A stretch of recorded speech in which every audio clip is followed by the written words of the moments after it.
Good morning, and thank you for joining us.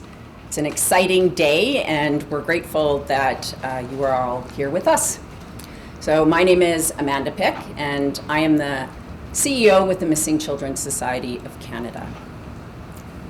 Our mission is to return missing children to a safe environment. And in fact, we have been working towards that mission for over 30 years. What we know is when a child is missing from a safe environment, they're at risk. And those risks increase the longer that they are missing. Our children that are missing face exploitation risk, human trafficking risk, substance abuse risk. And in fact, the faster we can find them, the less risk that they are subjected to and the less impact that risk poses on their life. And so, as an organization, we've been on a journey to harness technology, because what we know is technology provides the opportunity to bring the community together, to stand with us, to be waiting and ready when a child goes missing and police need our help to find them. We can do that together. So today is about sharing that journey and the milestone moment that we are today centered in, which is Canada's. Our children have a brand new protection opportunity. It will mean that every single Canadian can join us and ensure that when a child is missing, no matter what the circumstance, we can come together and help police find them right away. So, I'd like to invite our partner from Esri Canada, David McChesney, to come up and tell you about the exciting news that we have to share in regards to our new technology.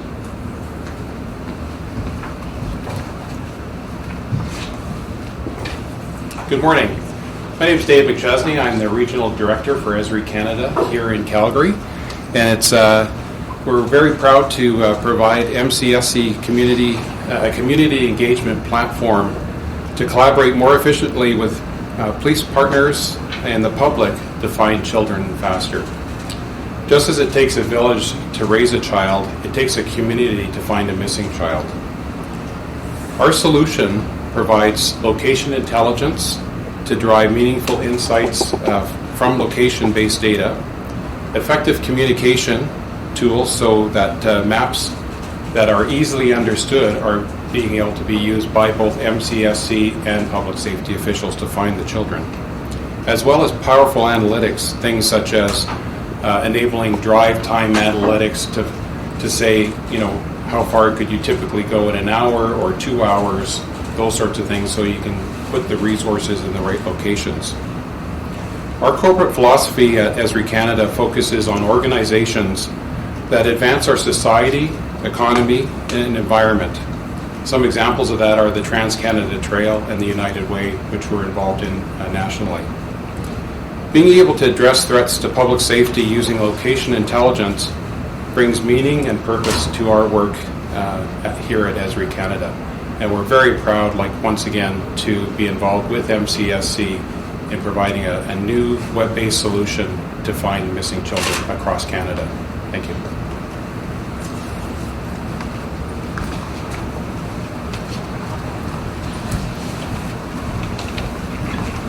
Good morning. My name is Cliff O'Brien. I'm the Acting Deputy Chief for our Bureau of Investigative Support. And I'm pleased to be here today alongside our partners, the Missing Children Society of Canada, Esri Canada, as well as Cetina Police, to talk about the launch of this technology. And I would also encourage all Canadians, regardless of the community that you live in, to register, to go to this app and go to this website and register so that we can all together, police and community, come together and help find missing children. Every year in Canada, there's well over 40,000 missing children reported. That's a staggering number. In fact, that equates to about one child every 10 minutes is reported missing in Canada. With these staggering numbers, it's very clear that law enforcement ourselves cannot solve this problem. We need the help. We need the help from our communities. As many of you are likely aware, the first few hours in trying to locate a missing child are absolutely critical. It is true that only a small number of those missing children are classified as abductions or violent in nature. I would argue that there's a danger to every missing child. And certainly if you're a parent, your missing child you're thinking about constantly. Every extra pair of eyes, every extra pair of ears that we have on the lookout for that missing child in our community can literally be the difference between life and death. One of the things that we know is that predators need two things. They need time and they need anonymity. With the innovative work that MCSC has done along with partners like Esri Canada and the unparalleled technology that they have created for law enforcement and our communities, I can tell you that the way that we handle missing children investigations and the timeliness of our alerts out to our community has evolved greatly. Through the rescue technology, we have the ability to connect investigators with our community, hundreds of thousands of people in our community, with real-time, geographic, specific information. That means that we're able to put out information, photographs of the children, photographs of potential offenders, descriptions, right into the hands of the people, our community that is out there on the street where somebody has gone missing or been reported missing. And this is all done with really a touch of a button. If this tech that's created by Esri Canada and MCSC can help reunite even a small fraction of those missing children, I'd say it's worth it. As a police officer, as a father, I can tell you that no amount of resources is too many when it comes to finding and safely reuniting a child with their family. Again, I'd like to encourage all Canadians to register, and I really want to thank our partners for their dedication and the work creating this tech and getting it to law enforcement. And frankly, I can think of nothing more noble than all of us as a community coming together to protect our children. Thanks.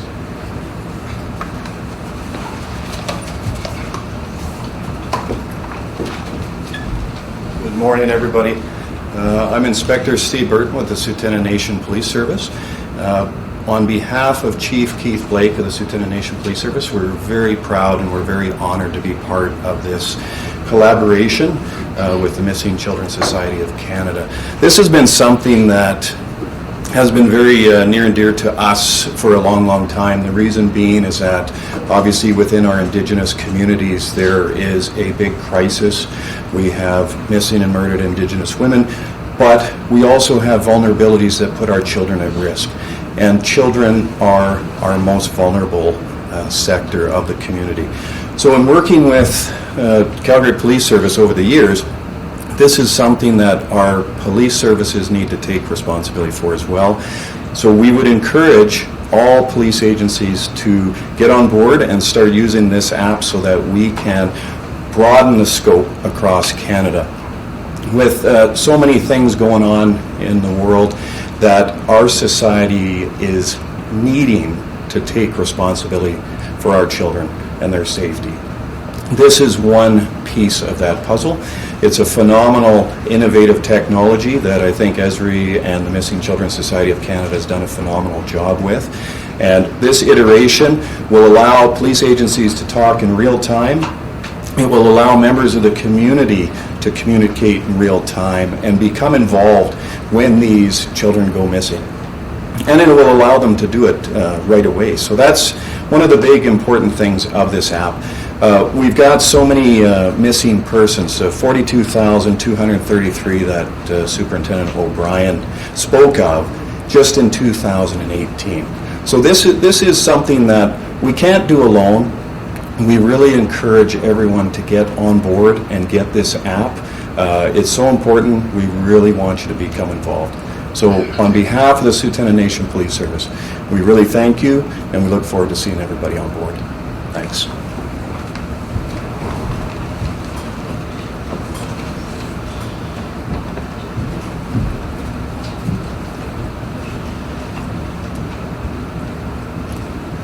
So I get to say thank you and try and do it without getting emotional, and because today is a very significant moment for our organization, and we want to thank our police partners.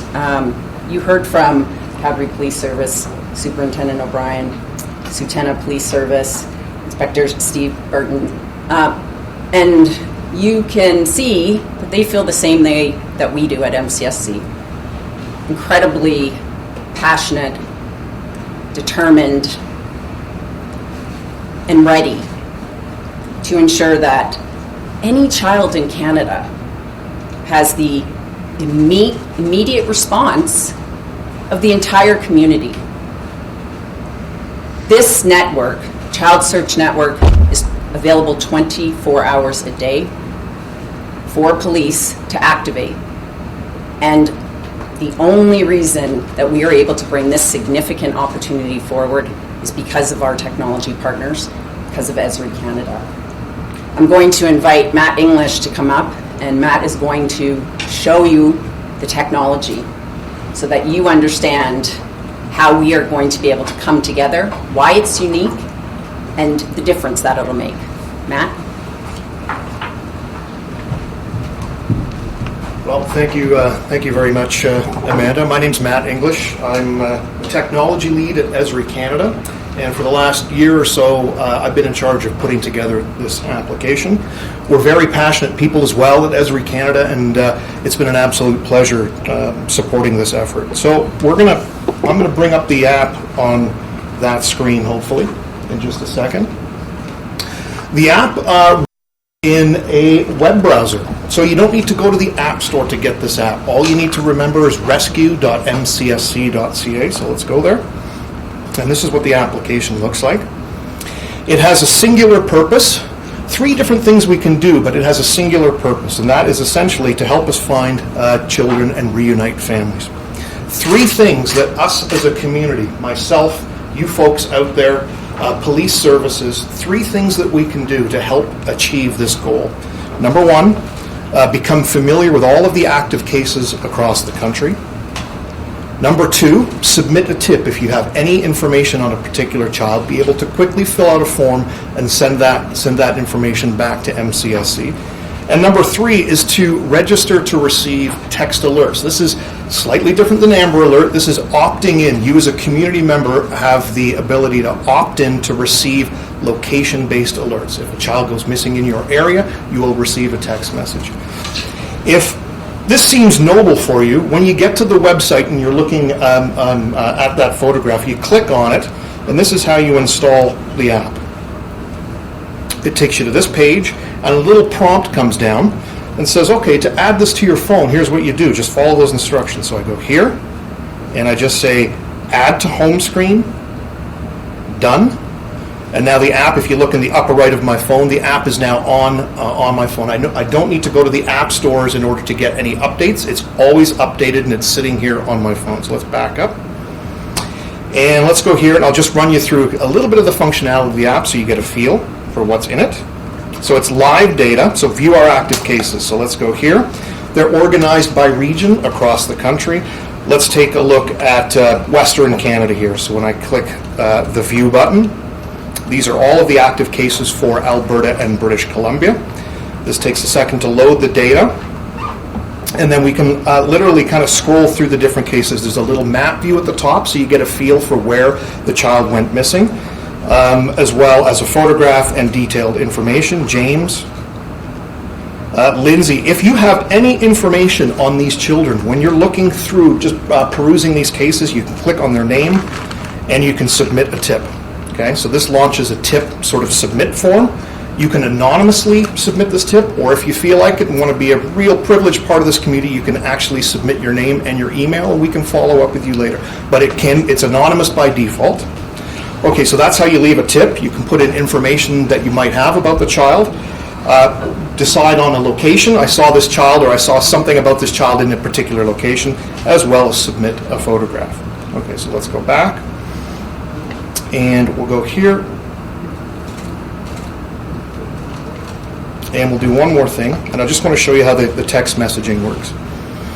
Okay, so you can review child cases, you can submit tips, which is super important, and probably the biggest thing is to be able to register to receive text alerts when a child goes missing in your area. So you click the register button, and it says, okay, can we use your location? You say yes, and it's location-based alerts. So the green dot, hang on, let me go back.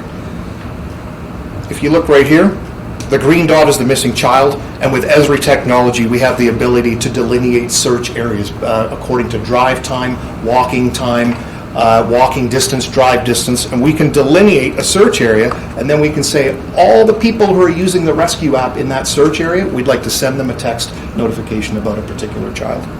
So to register, it's as simple as this. You click the blue button. It launches you into your text messaging app on your phone, and you essentially hit the green arrow and you're registered. When you do that, let's go here, and what happens is when MCSC decides to send you a text message, it looks like this in your text messaging app. It has a little preview. You'll recognize the icon. So a missing child, Christy from Montreal, Quebec, you receive the text message, you click that link, and it will open up on that particular child's case. All right, so when the app refreshes, we'll see Christy's information. We'll see any pertinent photographs that we might have on Christy that are active in the database, as well as a map view, of course. So she's missing from the Montreal area. Back to details, and then click to submit a tip. Okay. So that's a look at the rescue app. I want to take 30 seconds to show you the dashboard behind the scenes that MCSC staff see, because there's things happening in the app that us as a community are doing. We're clicking buttons, we're submitting information. Let's just get a quick staff view, right? This will take 30 seconds. Here, let's go here. And this is what the staff see every morning when they show up to work. We'll go here, I'll just show you a screenshot. It's a dashboard. Okay, this is a dashboard. In this dashboard is a missing child in the Toronto area. And I'll just show you portions of the map. All red dots are active cases across the country. All blue dots are people carrying the app and their location. So MCSC staff in real time have a feel for where all of the active cases are, as well as all of us who are carrying the app, so that they can target us carrying the app for specific alerts. The last thing I'll show you right here, well, I'll show you two more things. The black things are tips. Okay, so when you submit a tip from the app, it comes in as a black dot on the map for MCSC staff. And here's a search area, right? So there is essentially a 5-hour drive time around a child that's gone missing in that area. So very quickly, MCSC staff can see, okay, a child's gone missing. They, in 5 hours, could be potentially in this area, and all the blue dots in that area are us carrying the app, and we can notify them immediately via text message. Okay, so that's a quick look at the technology from the front end, as well as the staff sort of dashboard and behind the scenes. And with that, thank you very much. We're on to, is it Amanda's backup? Okay.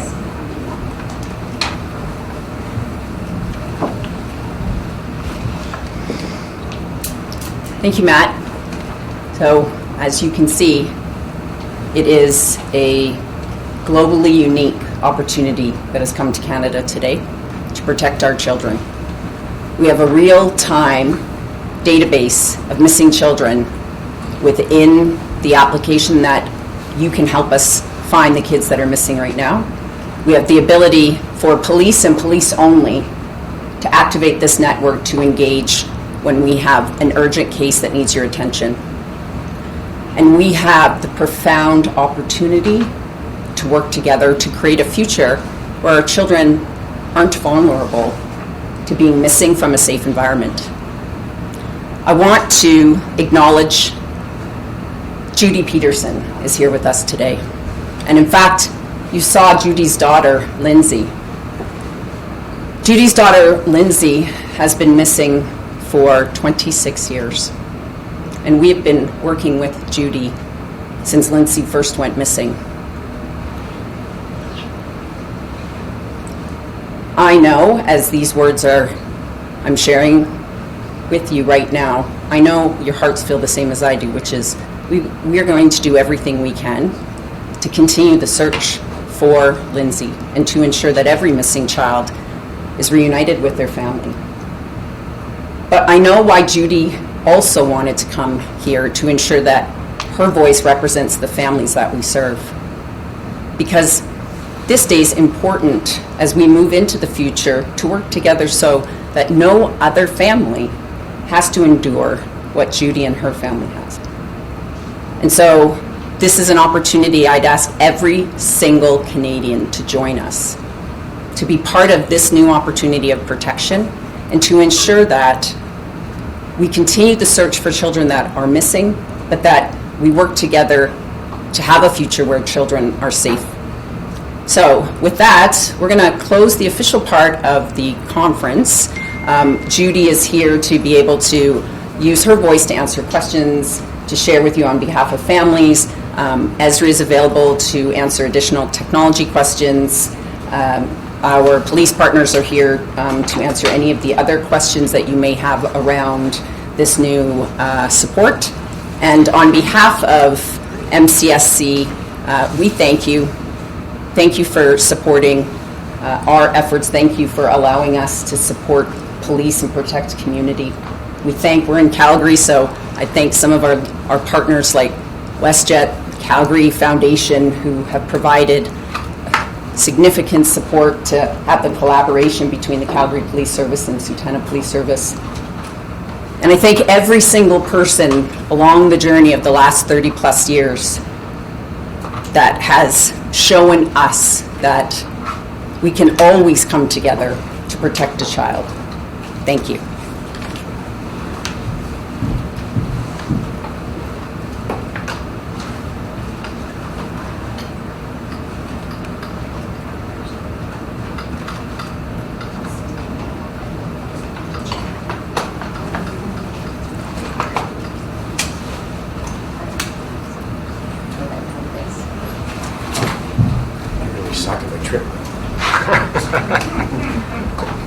Are there any questions at all? Would we be able to talk to the mom and your missing daughter? Sure. Could you just come to the mic for a second? Thanks so much Just for a doing minute. this. We know it's difficult. There you are. Sure. You got it good. Could you first say and spell your first and last names, please? My name is Judy Peterson, Judy Peterson, Peterson. Judy, when you hear about a program like this, what does it mean to you, the ongoing work that so many have done? Well, as you heard, my daughter's been missing since 1993. And if you can picture how long ago that was, Lindsay was 14, she would be 40. So 2.5 decades ago, we didn't even have really the internet. There was no Facebook, email, anything. So I was going around Comox with my roll of Scotch tape and my homemade printed posters and a box of Kleenex, trying to get the word out. So for me, this is a milestone because I truly believe that if this technology existed when Lindsay went missing, that we would have found her, we would certainly know what happened. So it's a really big day for me to see everybody's come together to put this together for all families. And I think my role here today is to encourage, as everybody has, Canadians, to get the app and to just take a moment and have the courage to imagine what it would be like to have a missing child, to encourage them even more to become part of the answer. I think you've really nailed it, haven't you? Because the important part of this is uptake, is those people within the community taking this application. Yeah. And in your own experience, in your community, I'm sure there's people who help. So is there any way you could promote that? What do you think we need to do to get all community members to take this up to help situations like yours? I think just the awareness, and I think the big thing that people say to me, and I've heard it thousands of times, is I can't even, you can see in their head they think about their own family when they hear my story and how shocking it is, and I can see in their mind they're trying to think of their own family, and they literally shake their heads because they can't go there. So what I'm asking is, go there even for a few seconds, and that few seconds it'll take to get the app and help other families so they don't have to go through what thousands and thousands of families across Canada have been going through.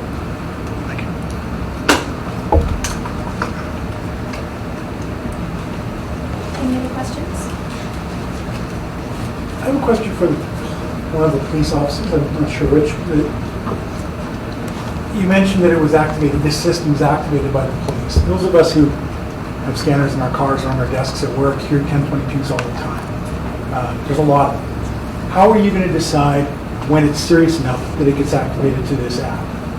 At what point? So part of that will depend on the investigation, the circumstances around that specific file or that specific missing child. So I would say that in some cases we know that it is urgent to get that information out to the community immediately. And we can tell that by what witnesses are telling us as we're responding. And in some cases it will take a little bit more time and some investigation. As well, during the investigation, we want to make sure that we're pushing out information to our community if we have a missing child that is at risk. And I would argue they're all at risk, but there's an elevated risk. And I can tell you we had a situation here in Calgary where we had a 14-year-old who was lured away from her home by her predatory, she would call him a boyfriend, but that individual is 31 years old. So you have your 14-year-old child lured away out of the house by a 31-year-old sexual predator. So that's high risk. And so in that particular case, they were on the move, they were moving between cities and provinces, and we were able to use and partner with MCSC and get that information out to the community, not just here in Alberta, but also in British Columbia and very specific cities. And as a result of that, the predator himself was seeing himself on the news, was seeing himself on apps, and ended up coming back to Calgary where his friends didn't like predators either and phoned us, so that was helpful. So, every file will be a little bit different. Certainly this won't be white noise. It won't be all 40,000 cases in Canada. But I'll tell you, if you're the parent and your child, you're the parent of that 14-year-old child, you want law enforcement and the community to do everything we can to get that young girl back home safely. But if there's a high-risk missing person at risk, especially youth at risk, is that not what the Amber Alert system is for? Or is there a gap in the Amber Alert system that I guess needs to be filled and that this is filling? Is there something not happening with the Amber Alert system for that in that case? Yeah, the Amber Alert system that we have in Canada is a great system. There is a certain threshold, a much higher threshold. And so, for example, that missing 14-year-old girl would not have fit into the Amber Alert threshold. So, this is something as well where we have community members that are voluntarily signing up for this, which is great. That's what we want, and it gets people actively involved. With all of those missing children every year, there is a high percentage that are high risk, but again, they don't all meet the Amber Alert threshold. That's fine, but I would argue this is filling a gap. This is filling something and helping law enforcement and the community and our families get children back home. If you could just give me a sense of how crucial a role the public plays in the recovery of missing people, missing children especially. Or is it tips from the public really, really important, or is it dogged police work that solves most of these? I tell my grandma it's dogged police work, but I would say this. When we take a look at our service, we have 3,000 members sworn in civilian in our service. We will be pushing this out to our work phones this afternoon. So we will have an extra 3,000 sets of eyes and ears. That is great. But let's look at our city. Wouldn't that be incredible if we had 1.2, 1.3 million sets of eyes and ears looking for those missing children? So I think it's absolutely crucial that our community is involved. And frankly, I think we have a great city. I think this is a great country, and I think Canadians want to be involved. Amanda, question for you. When we look at you talked about the change in technology over the last 2 decades. Can you maybe speak to that a little bit more? When we talk about things like the Amber Alert system, the new emergency alert broadcasts that are pushed out, how have things changed in the search for missing children in the last 30 years? So I have been in my role at the Missing Children Society of Canada now for 10 years. And when I arrived at our organization, I asked a question that changed my life, changed the organizational path, which was how do we bring awareness to these cases? And people still reference milk cartons, shockingly enough, as well as posters, which definitely posters have a role and engages the community. But when we look at how quickly we are sharing data and how meaningful that data is, or unmeaningful in some situations, and understand the ability to be able to be completely geographically specific, provide a level of detail through data that gives the community a response. You know, it's a journey that's been tremendous, and it's taken us from milk cartons to the use of posters to social media to apps to this moment in time where Canada will have a secondary network that allows for a level of connection through technology that we haven't seen yet. And I would say that, you know, we talk about technology pretty consistently as a risk. And while that's true, what we wanted to do, we knew the power of it. So with Esri Canada and other technology partners, we were able to change a paradigm shift around technology being used to protect children, limit risk, support police. We want to ensure that any technological opportunity today or in the future is able to be harnessed in the protection of our children as a response from the community to support police on the front line. And so when you talk about the evolution of technology, we're seeing it at a rapid pace. Our job, I would say, is to ensure that as we continue to make advances, that technology is used for our basic, fundamental obligation of protecting children. And so being able to go from milk cartons to posters to global state-of-the-art tech in that response is powerful.